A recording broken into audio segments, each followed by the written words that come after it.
لله رب العالمين والعاقبة للمتقين والصلاة والسلام على سيد الأنبياء والمرسلين خاتم النبيين محمد وعلى آله وصحبه أجمعين أما بعد. میرے دینی اور ایمانی بھائیوں، بزرگوں اور دوستوں، قیامت کی علامتوں کا سلسلہ جاری ہے. قیامت کے قریب کی جو نشانیاں حدیث میں بیان کی گئی ہیں، اس میں سے خاص طور پر عربوں کے بارے میں بھی اللہ کے رسول صلی اللہ علیہ وسلم نے بہت سی چیزیں بیان کی ہیں، جن کا خلاصہ آج کے خطبے میں نقل کیا گیا ہے. عرب چونکہ مسلمانوں کے ابتدا سے پیشوا رہے ہیں.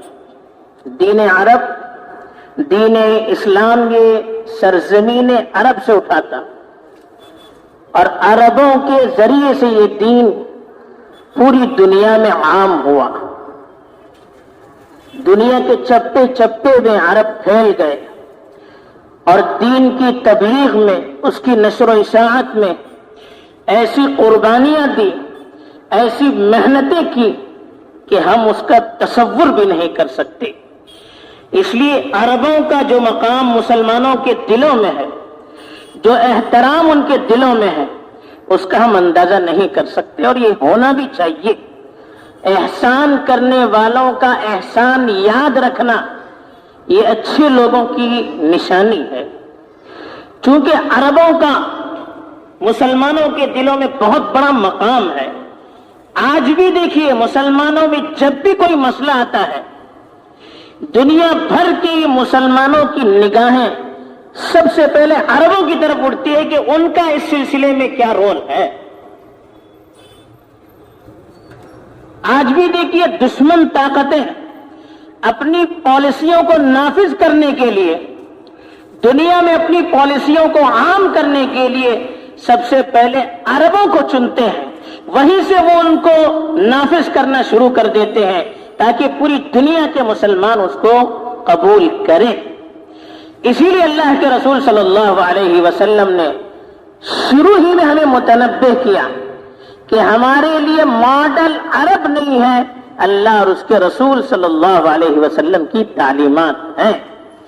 عرب جب تک دین کے دائرے میں رہیں وہ ہمارے لیے نمونہ اور ماڈل ہیں. جب دین کے دائرے سے وہ نکل جائیں تب وہ ہمارے لیے ماڈل اور نمونہ نہیں ہے.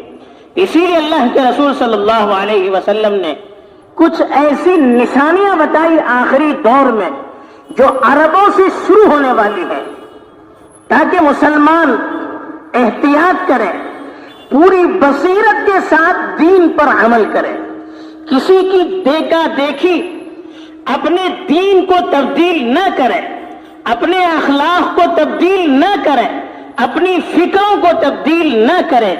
اسی لیے اللہ کے رسول صلی اللہ علیہ وسلم نے ایک مرتبہ بیدار ہو کر اچانک فرمایا کہ ویل للعرب، گھبراتے ہوئے اٹھے اور کہا بربادی ہے عربوں کے لیے. ویل للعرب، ویل کہتے ہیں بربادی کو، کہا تباہی ہے، بربادی ہے عربوں کے لیے. من شر قد اقترب، ایسی برائی سے جو قریب آ چکی ہے، یعنی برائیاں آنے والی ہیں. جو عرب ان برائیوں میں پڑ جائیں گے، ان برائیوں کو قبول کریں گے، ان کے لیے بربادی ہے، تباہی ہے. جب تک عرب ایمان پر، اسلام پر، شریعت پر باقی رہیں گے ان کے لیے خیر ہی خیر ہے، دنیا میں عزت ہی عزت ہے. لیکن جیسے جیسے دین سے ہٹتے چلے جائیں گے اور برائیوں کی طرف، غلط کاموں کی طرف وہ متوجہ ہونا شروع کریں گے تو پھر عربوں کا زوال شروع ہو جائے گا، عربوں کی بربادی شروع ہو جائے گی، عربوں کی تباہی شروع ہو جائے گی، ان کا قتل عام ہو جائے گا. یہی چیزیں اللہ کے رسول صلی اللہ علیہ وسلم نے اس وقت فرمائی تھی. آج ہم اپنی آنکھوں سے اس کا مشاہدہ کر رہے ہیں. اور اللہ کے رسول صلی اللہ علیہ وسلم کی کرم فرمائی دیکھیے، یہاں تک بتایا کہ فتنوں کی ابتدا کہاں سے ہوگی. ایک مرتبہ اللہ کے رسول صلی اللہ علیہ وسلم منبر پر کھڑے تھے مدینہ منورہ میں، مشرق کی طرف اشارہ کر کے فرمایا، مشرق یعنی جہاں سے سورج نکلتا ہے، ایسٹ، جہاں سے سورج نکلتا ہے اس کی طرف اشارہ کر کے فرمایا کہ یہاں سے فتنے آئیں گے، من ہا ہنا تکون الفتنہ، من ہا ہنا تکون الفتنہ، کہا کہ یہاں سے فتنے برپا ہوں گے، یہاں سے فتنے برپا ہوں گے، یعنی برائیاں، دین میں انتشار، اختلافات، برے عقائد، بری چیزیں یہاں سے عام ہوگی۔ اب وہ کون سے ممالک ہیں جو مدینے سے مشرق کی طرف پڑتے ہیں؟ اس میں علماء نے لکھا ہے کہ ایران ہے، عراق کے بہت سارے حصے ہیں، اور عرب میں نجد کا علاقہ ہے، ریاض، حائل، قصیم، منطقہ شرقیہ جسے کہتے ہیں، وہ علاقے، کہا کہ یہ فتنوں کا گڑھ ہے۔ من ہونا یطلع قرن الشیطان، کہا شیطان کی چیلے، شیطان کی پارٹیاں یہیں سے نکلنے والی ہیں۔ آپ تاریخ پڑھیے، جتنے فتنے اسلام میں آئے وہ انہی سرزمینوں سے آئے۔ شیعہ جنہوں نے سب سے پہلے اسلام میں انتشار برپا کیا، مسلمانوں کے عقائد کو برباد کرنے کی کوشش کی، وہ ایران سے نکلے تھے۔ معتزلہ ایک فرقہ ہے، ایک جماعت نکلی تھی جو عقل پرست تھی، بہت سی چیزوں کو انہوں نے اس لیے قبول نہیں کیا کہ عقل اس کو قبول نہیں کرتی، وہ بھی ایرانی فلسفے سے متاثر تھے، وہ بصرہ سے نکلے تھے جو عراق میں ہے۔ ایسے ہی خوارج ایک بہت بڑا فرقہ نکلا تھا جنہوں نے حضرت علی کو، حضرت معاویہ کو اور وہ صحابہ جنہوں نے صلح کیا تھا آپس میں، ان کو کافر قرار دیا اور اپنی منمانی دین کی تشریح کی، خود جو سمجھا اسی کو صحیح کہا، باقی ساری چیزوں کو انہوں نے غلط کہا۔ جو ان کی باتوں کو قبول کرتے ہیں وہ مسلمان، باقی سب کافر۔ یہ فرقہ، اس کا بڑا اثر ہوا مسلمانوں پر۔ یہ تین فرقے ایسے ہیں جس کے اثرات آج بھی مسلمانوں میں کہیں نہ کہیں پائے جاتے ہیں۔ یہ تینوں بڑے فرقے نکلے ہیں وہیں سے، مشرق سے، کوفہ سے نکلا خوارج کا فرقہ، تو یہ تینوں بڑے بڑے فرقے وہیں سے نکلے۔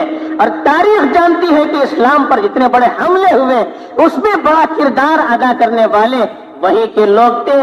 آج کی تاریخ کا بھی مطالعہ کیجئے، نجد کا جو علاقہ ہے، آج جو حکومت وہاں قائم ہے، ان کے ذریعے سے جو بے حیائی، جو غلط چیزیں مسلمانوں میں عام کی جا رہی ہے، اس کی وجہ سے اسلام اور مسلمان متزلزل ہو رہے ہیں۔ یہ کہاں سے نکلا ہے؟ نجد کا علاقہ، ریاض کا علاقہ۔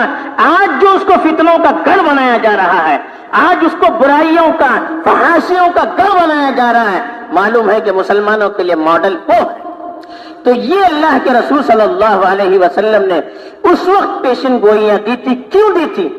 اس لیے کہ مسلمان حقائق پر نظر رکھیں، بصیرت کی نگاہوں سے دیکھیں، شریعت کی نگاہوں سے دیکھیں، جو آ رہا ہے من وہن اس کو قبول نہ کریں، آنکھیں بند کر کے کسی چیز کو قبول نہ کریں، چاہے وہ عربوں سے آئے یا دنیا کے کسی کونے سے آئے۔ ہمارے لیے شریعت اصل ہے، کوئی قوم اور کوئی تہذیب ہمارے لیے اصل نہیں ہے۔ اب فتنے کیسے ہوں گے؟ ایسے ایسے فتنے ہوں گے، اللہ کے رسول صلی اللہ علیہ وسلم نے یہاں تک فرمایا، جب فتنے بڑھیں گے، برائیاں بڑھیں گی، بے حیائی عام ہو جائے گی، یہاں تک کہ شرک جو عربوں کے یہاں سب سے زیادہ نجاست سے زیادہ برا ہے، نجاست سے زیادہ بری چیز شرک، وہ شرک بھی عربوں میں عام ہو جائے گا۔ یہاں تک اللہ کے رسول صلی اللہ علیہ وسلم نے فرمایا، لا تقوم الساعة حتى تضطرب آلیات نساء دوس على ذی الخلصة۔ اللہ کے رسول صلی اللہ علیہ وسلم نے فرمایا، قیامت اس وقت تک نہیں آئے گی جب تک قبیلے دوس کی عورتیں، قبیلے دوس عرب کا ایک قبیلہ تھا جو یمن کے قریب رہتا تھا، اور ان کا ایک بت تھا ذوالخلصہ نامی جس کا وہ طواف کرتے تھے۔ جب قبیلے دوس مسلمان ہوا تھا تو اللہ کے رسول کے حکم سے وہ بت توڑا گیا، اس کے نشانات مٹا دیے گئے۔ اللہ کے رسول نے فرمایا، قیامت اس وقت تک نہیں آئے گی جب تک قبیلے دوس کی عورتیں ذوالخلصہ نامی بت کے ارد گرد طواف نہیں کرے گی، ناچے گی نہیں، وہاں پر طواف نہیں کرے گی، اس وقت تک قیامت نہیں آئے گی۔ یعنی شرک عام ہو جائے گا۔ آج اس کی بنیادیں ڈالی جا رہی ہے،